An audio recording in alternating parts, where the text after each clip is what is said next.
Hey there, Fletcher from All Things Overlanding here, and today I'm going to be talking about a topic that's probably going to piss some people off. And I also hope, though, that a lot of you are like, yeah, exactly, well said. And that topic is the overlanding scene changing for the worse? Now, what actually made me come up with this idea was an amazing video by a creator called Alex Martini, which I will link in my description down below. He's a car guy. I'm a car guy, and I've kind of seen some of his stuff around. I've watched some of his videos, and I was watching this one where he talked about how the car scene has kind of become really difficult to get into, and it's changed a lot over the years.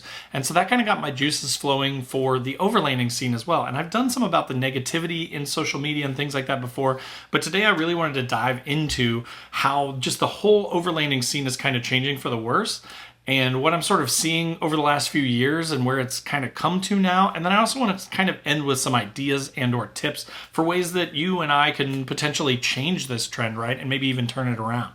So let's get into how the overlanding scene is changing for the worse. When I let you go, I just pull you closer. I can't understand where it came from, but you got it, my got it. It began in the land of the sandstorm. I fought it, though I wanted everything to do with what you give to me. Loosening my grip. So when I first got into overlanding, it was about 5 years ago, and I randomly stumbled upon it by searching on YouTube, and I found some videos of these amazing, trips that these people had taken. I saw Expedition Overland, some of the folks that have been around for a long time, some trail recon stuff, that kind of stuff that had been around for quite a long time. And coming from where I was coming from, I was, a mid to late 30s dad of two boys, and I'd kind of been a car guy my whole life, but because of having the kids and stuff, a lot of the cars had gone away. A lot of that sort of joy of automotive had kind of gone out of my life, and so I was looking to get back into that, right? But being a little older than when I was younger, I had enjoyed off-roading in a Jeep that I'd had previously. I had a 2000 Jeep Cherokee XJ, and I'd also enjoyed like racing cars and stuff. But then as I started to research ways to get into off-roading again, I stumbled across some channels talking about overlanding, and that kind of opened my eyes to something that I had never heard of before. But I've always been a big camper, big car person, big off-roading person, so those kind of all came together in overlanding for me. So I started out with an Xterra, a 2005 Xterra about 5 years ago, and started modding that out. And even at that time, right, like, it was just a different sort of environment back then, even 4 or 5 years ago, where everyone was really supportive, right? There was a lot of positivity around modifying these vehicles for overlanding. It was such a new thing that a lot of us really didn't know what we were doing, and we would just admit it, right? We would just say, hey, I don't know. Here's what I did, or hey, check this guy out over here. He did this to his truck. Here's the lift he used. Here's the tires they're running. I tried these and they were great in the snow. Whatever that looked like. It was more about sort of supporting people and bringing them in, and everybody, it was new to it, right? Overlanding really hadn't been around, especially in the US, for that long 5 years ago, and was a relatively new sort of thing. So as I started to learn, I made a lot of mistakes, right? I, by no means any sort of an expert. I just have kind of a car guy background, and so I thought I knew what I wanted to do, but I will say that first Xterra was not the most cleanly modified truck, right? It had a lot of holes drilled in it and different experimentation and stuff that I did. It was a less expensive vehicle, so I wasn't terribly worried about it, but looking back on it, there were definitely some decisions that I made that are questionable, and even to this day now I'm still getting called out on old videos, and they're like, why'd you do that? So I totally understand that sort of negativity, I guess, around it, but at the same time, 5 years ago it was totally different, where it was very positive, a lot of support, a lot of, especially on YouTube, which as I started to build this vehicle out, this Xterra, and I started to watch more and more overlanding videos, and again, 5 years ago there really weren't that many out there, I started to sort of struggle, because I'm looking at these folks with, totally modified, heavily modified Toyota trucks that, were provided to them by Toyota. The Expedition Overland folks got a lot of stuff for free because they were a big influence in that space back then. They had a lot of these really cool stuff like the Red Arc electronic management systems and Alucab parts. And, there's just all these really high dollar expensive parts. And I'm sitting there and I'm like, okay, this needs to be a daily, so I need to keep it somewhat reasonable so I can take my kids around to like school and stuff like that. But then I really want all that cool stuff too, right? And so I was doing a lot of DIY stuff. I was doing a lot of budget stuff. I was adapting things that weren't really intended for my uses to make them work for my setup. And as I started to do that more and more, I started to see like there's nothing catering to this out here, right? So then I got the idea to start my YouTube channel 4-ish years ago, 4.5 years ago. And I never really edited video. I never shot video before. I was using an old iPhone at the time. Didn't have any microphones or anything. I was using like free software to edit my videos and stuff like that. So where I started was pretty rough, right? Like it was, I don't encourage you to go back to the early videos and watch them unless you're just really bored, because it kind of looks like I'm being forced to record videos in a dungeon in my basement in the dark with no lighting, really poor quality video.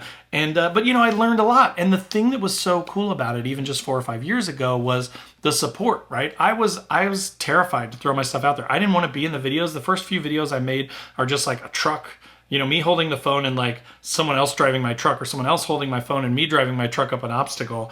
And that's all I had, right? Because I didn't want to put my face out there. I didn't want to be there for people to just ridicule and destroy, being not an expert again, right? Just being a normal guy that wanted to get into overlanding and off-roading. And then I started to do it. And again, even just 4 or 5 years ago, things were so much easier for us back then, right? Because like there were so few of us doing overlanding and none of us knew what we were doing, that people would come into the comments and be like, hey, great job with this video. I can see what you were trying to do here, or I learned this, or that was helpful because I was looking at this knife or piece of gear, or whatever the case may be, right? People were thankful for it, and they were excited about the content that someone was finally kind of catering to, like the newer folks, the folks that were just discovering what overlanding was.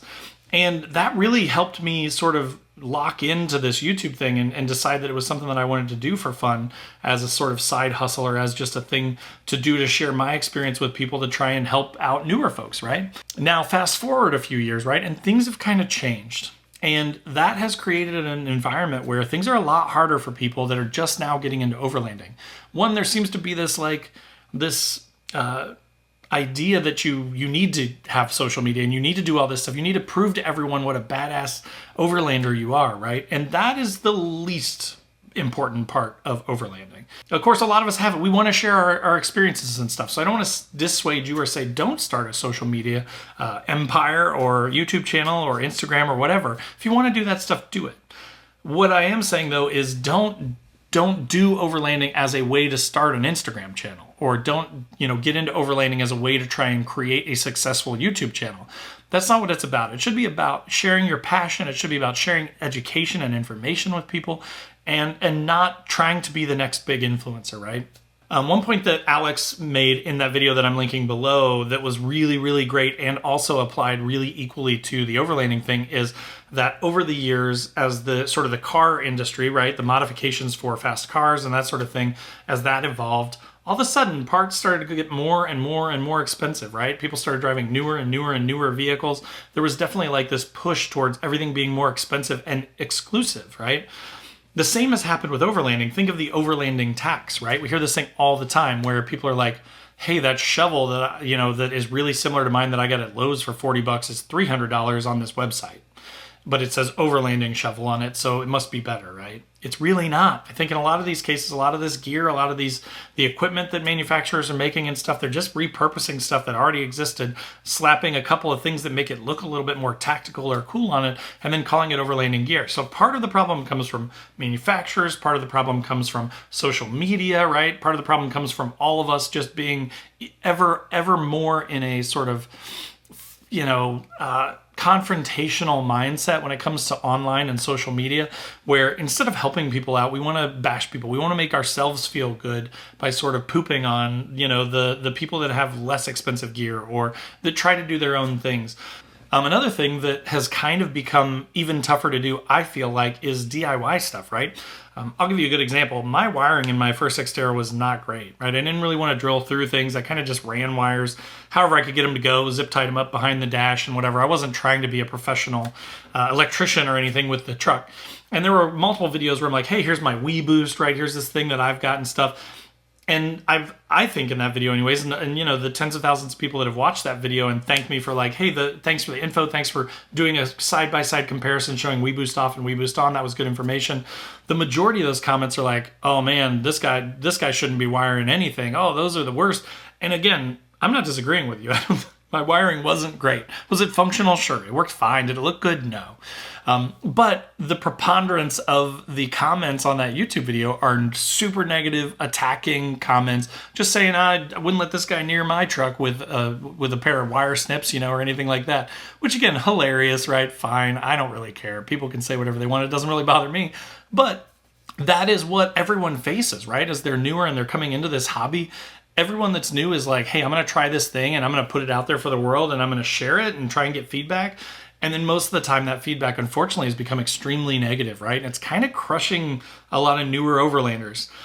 That's part of why I started the Newbie Overlanders Facebook group, right? And that's grown over the last year and a half to over 14,000 members, which is awesome. And I'm super excited about that. I want to continue to grow that for both experienced overlanders and new overlanders, right? And we need people from both sides to come together and agree to be, helpful and nice and not trying to just make themselves look cooler than the other person, right? So that's been really positive, and I'm excited about that. And I was happy to start that because, again, I'm seeing this trend over and over again.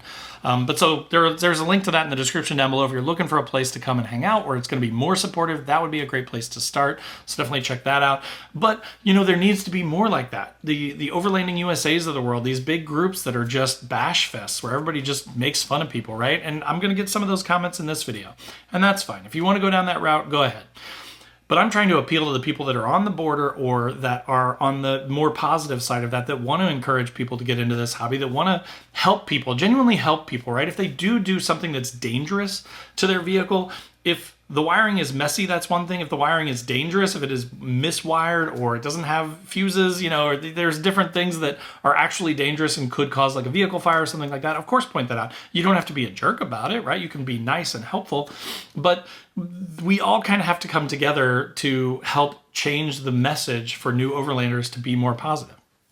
So to kind of wrap this up, let's get through the negativity part and to the positivity part. That social media has become extremely toxic, and that just seems to be the way that it goes.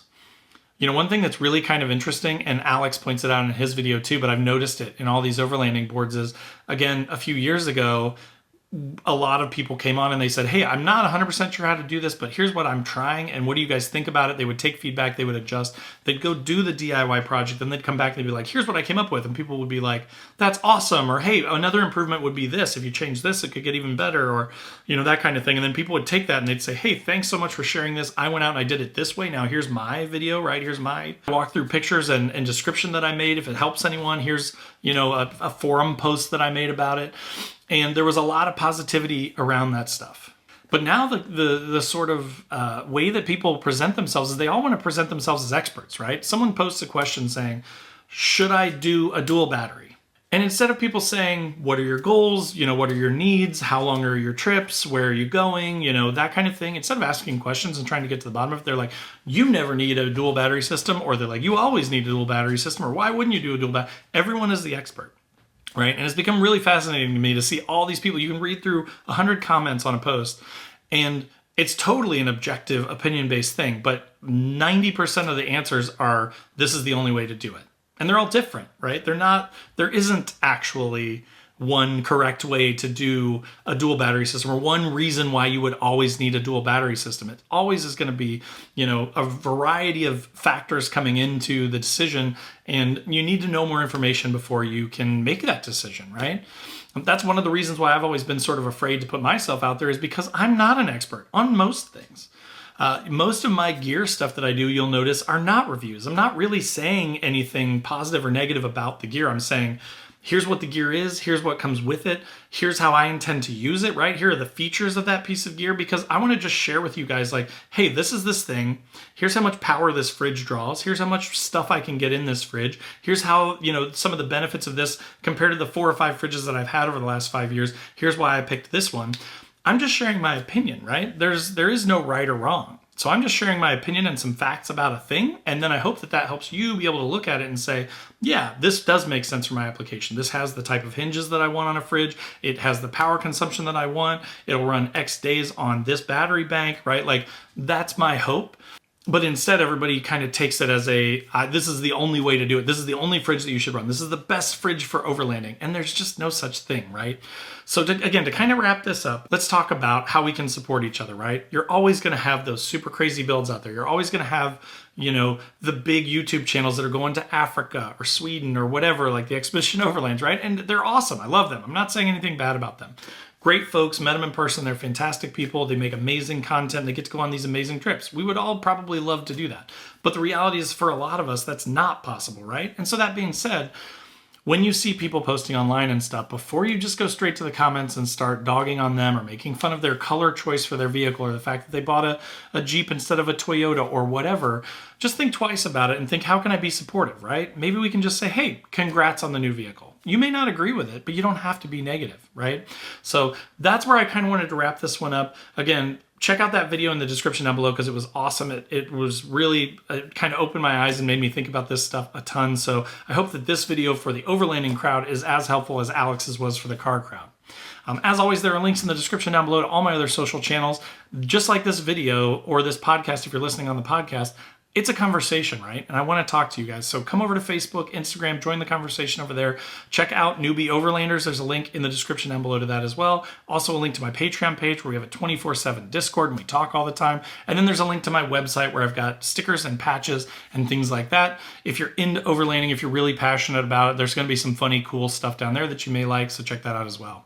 But again, thanks for listening on the podcast. Thanks for watching on YouTube. You guys are awesome. And we'll see you next week.